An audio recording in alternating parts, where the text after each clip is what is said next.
What up, YouTube? It's your homegirl. Need I say more? Yes, I always have more to say, and today we're saying more about a woman going to prison. What can you expect? And I intended this to be a catch-all video about recreation and hobbies and athletics, etc. But I might have to make this its own video because it's just a fascinating subject to me. I've always loved animals. So this is about your four-legged fellow inmates.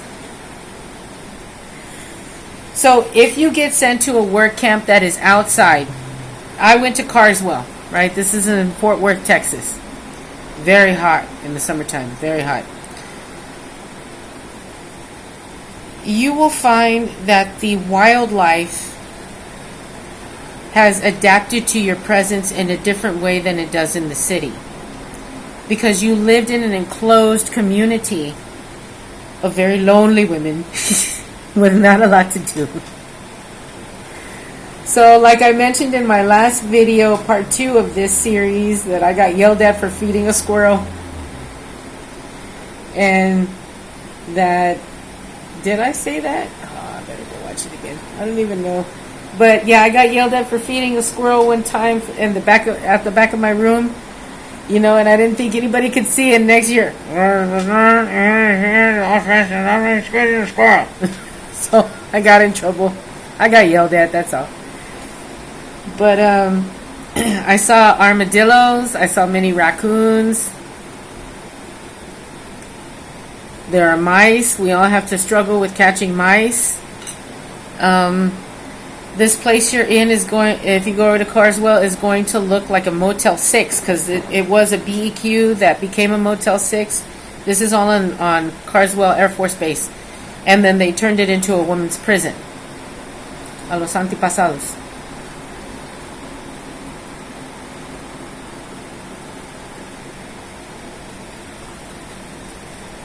And so we had a lot of interaction with animals. Man, the squirrels were something else. Because the squirrels, you know what the secret you learn about squirrels is? Squirrels don't love peanuts.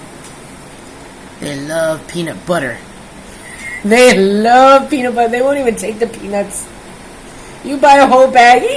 No, they want your, you get a little cup, and there's peanut butter in there with one of your meals. They want your peanut butter. I saw a squirrel chasing one of the inmates that had a peanut butter cup. Broad daylight, the squirrel with its full chest and went after it and wanted that peanut butter cup bastante. And one of the funniest things is, like, we're all convicted felons in there. You'd think we would be super hard, right? But sometimes they have these big green hornets that don't really bother you, right? If you don't freak out or they're not already, like, pissed off for some reason. And I was in the chow line. We were all waiting outside to go in. And one of those hornets flew down the line, and all those criminals, hardened felons, and went screaming and scattered. And I'm just like, really? I'm not freaked out by wildlife. And so, another time, there was this guard that was like a temporary guy there. We dealt with him because the sparrows have their little nests in, like, you know, the top part of the, you know what I mean. They'll have their little nests up here. And one day he was there substituting, and he went with a long stick with a hook on the end and went by and started just yanking all the nests down, all the babies, all the eggs were scattering everything. He was just being a dick. And it was sad, and a lot of them didn't make it, but we managed to save like 5 babies. And you know, they tell you if you touch the babies, they'll be rejected. That's not true. That's not true, because these sparrows, we didn't really have any recourse, so we got like a cardboard box and made a mini home for them outside. And eventually, some adult sparrows came to check them out, and then they adopted them. And they became part of the life.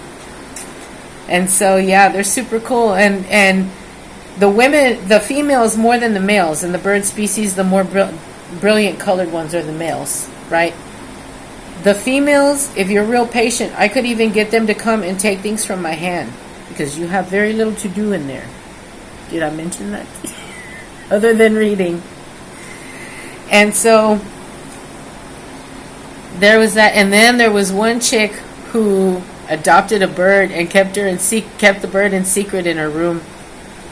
And then there came a point where she couldn't keep it secret anymore, and then they called a rescue shelter to come out, and they rescued the bird. They took the bird to a shelter, and it has a happy life. And one of the best things in there is the program they have for the prisoners that train service dogs. And whenever they're doing their training, they're out on the yard doing socializations. Oh, the dogs are the stars of the yard.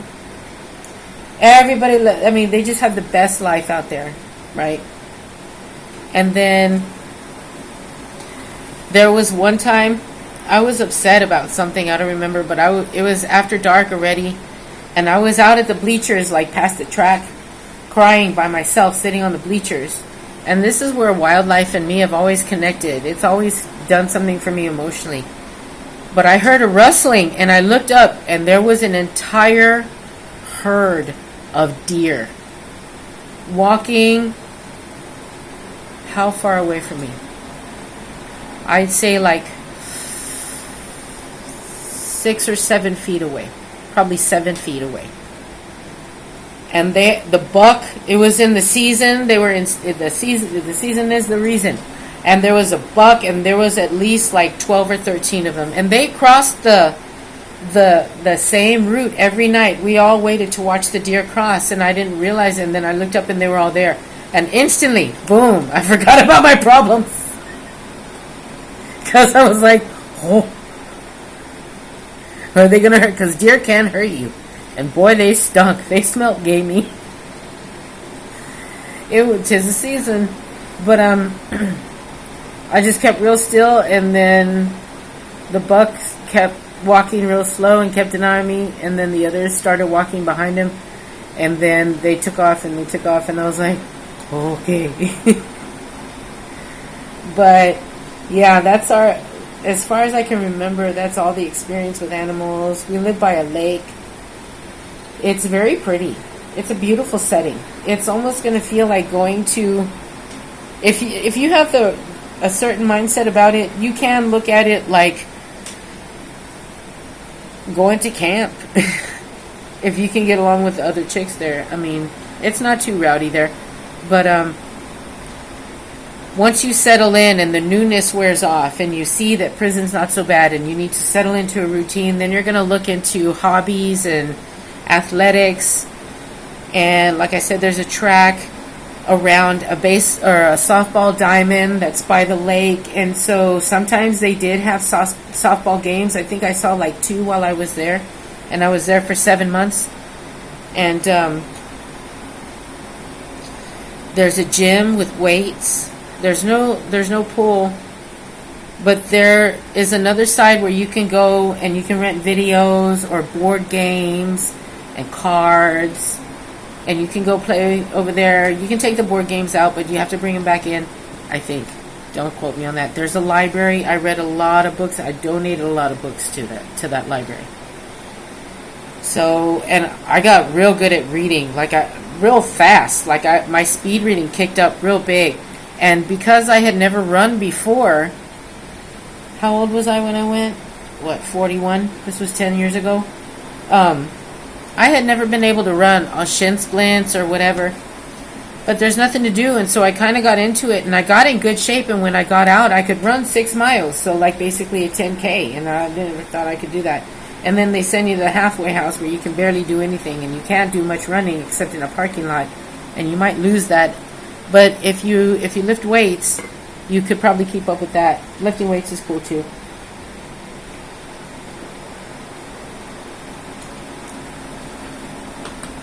And then what else? I think that's all I want to cover for this video.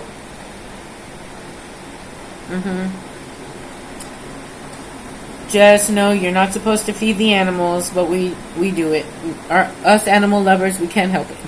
We rescue birds, if you're the type. I wasn't in there long enough to be considered for the dog program, but I absolutely would have applied because I'm badass with dogs.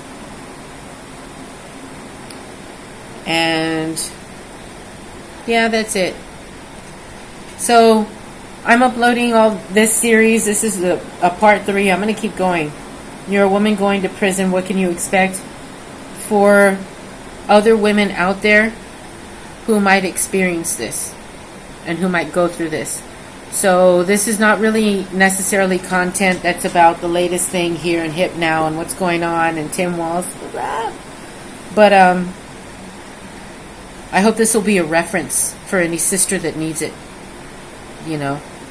And share. If you know someone, if you know a woman going through this situation, she's going to go to prison, share this series with her. Like and subscribe and like my content and support my stuff. And if you have any questions about what it's like in there, I have a few more things to say, but I'm always open to some questions, you know. So thank you for watching my stuff.